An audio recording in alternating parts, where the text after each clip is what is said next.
which they would never see.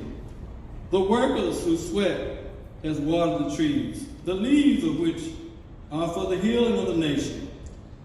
Solving the big stew in honor of Dr. Sabeel Ahmed. Thank you. Let's have a competition, Faisal.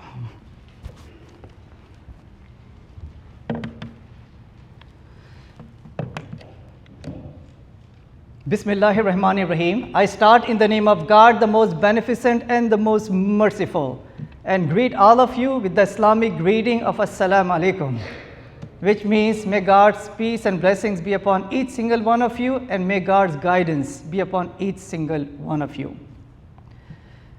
My respected clergy, community leaders, mayor, and fellow neighbors, my brothers and sisters in humanity. As I received the invitation to come and speak here in this Thanksgiving get-together, it reminded me that gratitude is so important. Before I came here, I was watching a video on YouTube, and that really touched my heart, and I think that video, the narration is quite important for us to know. So a young boy, he gave a short interview, and that interview was actually, the conclusion of the interview was only one word, all right? So the camera was focusing on this young boy who was laying in a makeshift hospital. And the cameraman approached this boy and asked him, how old are you? So he said, 4. And the cameraman asked him, so what happened to you? So he said, my stomach is hurting. I was shot in the stomach. Then the cameraman asked him this important question: what message that you have for the world? What message that you have for humanity? What message that you have for the Creator? Then he said one word, and that one word is this. Muslims, you know that. He said, Alhamdulillah. Alhamdulillah means all praise be to God.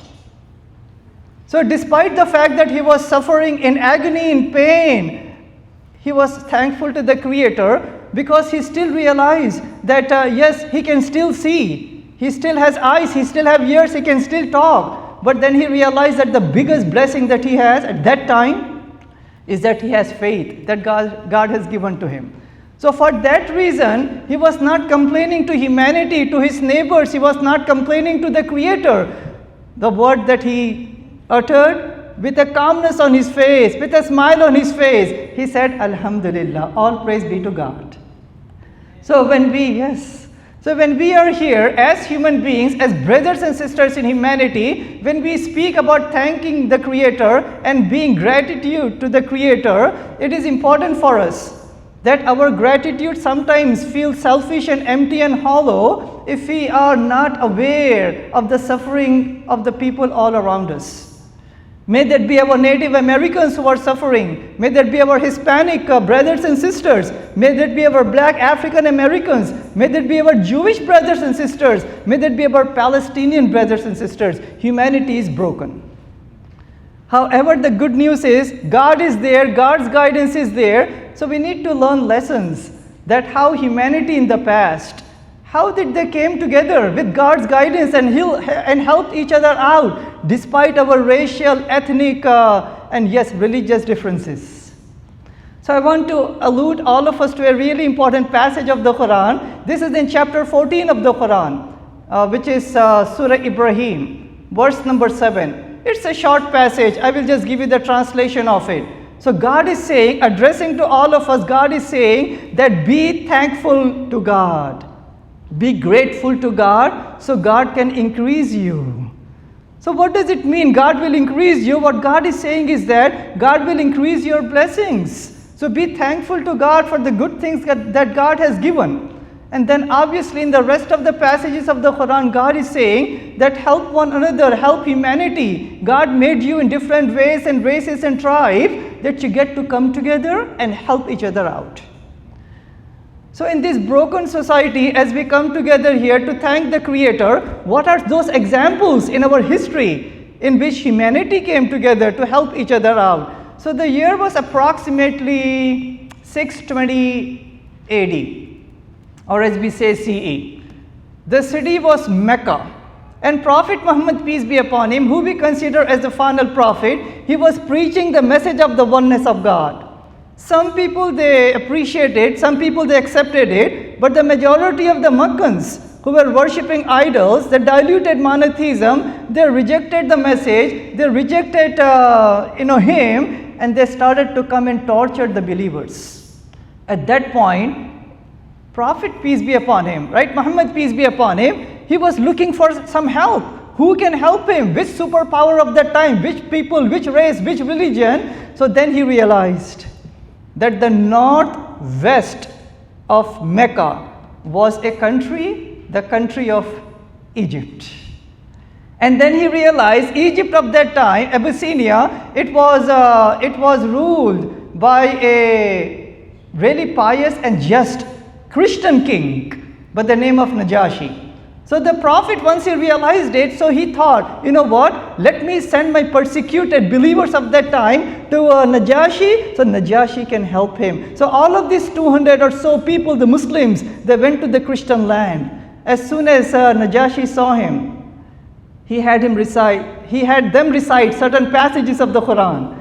And they recited certain passages that had to do with the common humanity and the cherished values about Mary and Jesus, peace be upon them. And Najashi, as a Christian ruler, he began to weep, he began to cry, looking at the awesomeness of the message and the unity of humanity. And then he made a profound statement to the oppressors who were oppressing the believers. He said, Najashi, even for a mountain of gold, I will not release these asylum seekers who came to help, who came to my kingdom. That is an example, my dear fellow brothers and sisters in humanity. Anytime, anywhere, when we see broken societies and oppressed people, we are supposed to come together. Gratitude is easy. We have to do it anyway. But coming together as fellow human beings, thanking God and eating the food and singing the hymns, it is good, we should do it. But gratitude should convert into good actions. The good actions should flow in our humanity. The good actions should flow in our bloodstream. That is the way we can honor gratitude. That is the way we can make gratitude authentic. So, two other quick examples, Brother Anjum, then I will wrap up inshallah. One other example is when our Jewish brothers and sisters, when they were suffering many times in history. So, one example I can give is, in the time of, again, Prophet Muhammad, peace be upon him, so this was the year 622. In the year 622, Muhammad, peace be upon him, he moved from Mecca to Medina. Okay, so he moved up there, and as soon as he moved, he saw a big Jewish tribe. Actually, many tribes up there.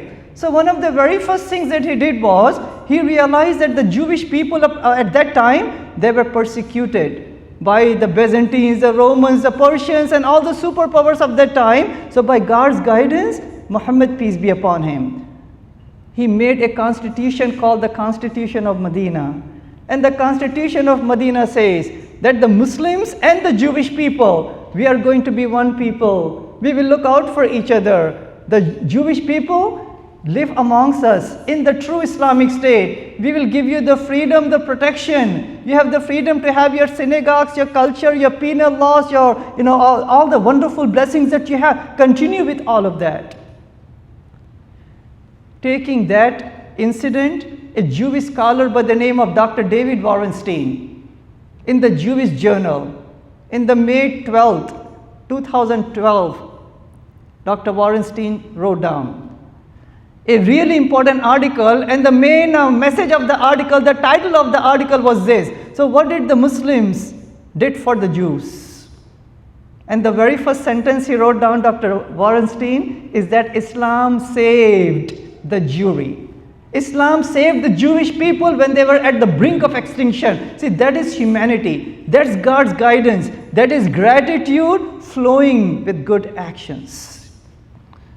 And many times in history, when our Jewish cousins, our Christian cousins, how we helped out each other. I mean, one quick example comes to my mind is in Muslim Spain. how it was a culture, a thriving culture, where the Muslims, the Jews, the Christians, and people of all different faiths, they were thriving together. That is a utopian society. When the mayor and others, when they came here and spoke about justice and peace, this is justice and peace. These are the lessons we can learn from that history. So last but not the least, when it comes to the shared humanity, the shared equality that we have, Prophet Muhammad, peace be upon him, at that time, during his time in Arabia and all over the world, humanity was in tension because of a lot of racism at that time. So Muhammad, peace be upon him, he made such a profound statement, and that was implemented in actions also many times. He made this statement that an Arab is no superior to a non-Arab, because Arabs used to boast themselves, we are superior. So he said, an Arab is no superior to a non-Arab is no superior to an Arab. A white person is no superior to a black person, and a black person is no superior to a white person. Then he said, the best person in the eyes of God is a pious person. Wow, think about that. Think about all the racial tensions that we have, and the infighting and the chaos that we have. Implementing God's guidance that came many times in history by Jesus and Moses and Abraham and Ishmael and Isaac and David and Solomon and Muhammad, peace be upon them. Yes, it is important for us to be gratitude towards the Creator, but gratitude can have the full meaning when we actually have it flow with good actions. One time, Prophet Muhammad, peace be upon him, he was standing in the street of Medina. Okay, please listen to this. He was standing in the street of Medina, and there was a funeral that was passing by. And Muhammad, peace be upon him, out of respect, nicely, quietly, he stood up to show respect to the funeral. But some of the Muslims of that time, they asked the Prophet, why are you standing? This is just a Jewish person. The Prophet was not happy at that statement. He mentioned to the believers of that time, is he not a human soul? Equality of life, equality of humanity, brothers and sisters in humanity. So, the way that we can implement this is by good actions. We have so many faith leaders over here, so much blessing over here. So it's important that before we leave today, exchange telephone numbers, have more interfaith alliances. Yes, coming and giving speeches is okay. This is empty if I just leave without good actions. So make sure that we take maybe 10 causes over here. Causes against eradicating poverty, against Native Americans and our Jewish people and Hispanic people and Palestinian people. Form alliances. How we can create alliances that are going to fight for justice and harmony, and the outcome would be nothing less than loving peace. Thanks a lot. May God bless this event. May God help us to become people of action. Thank you.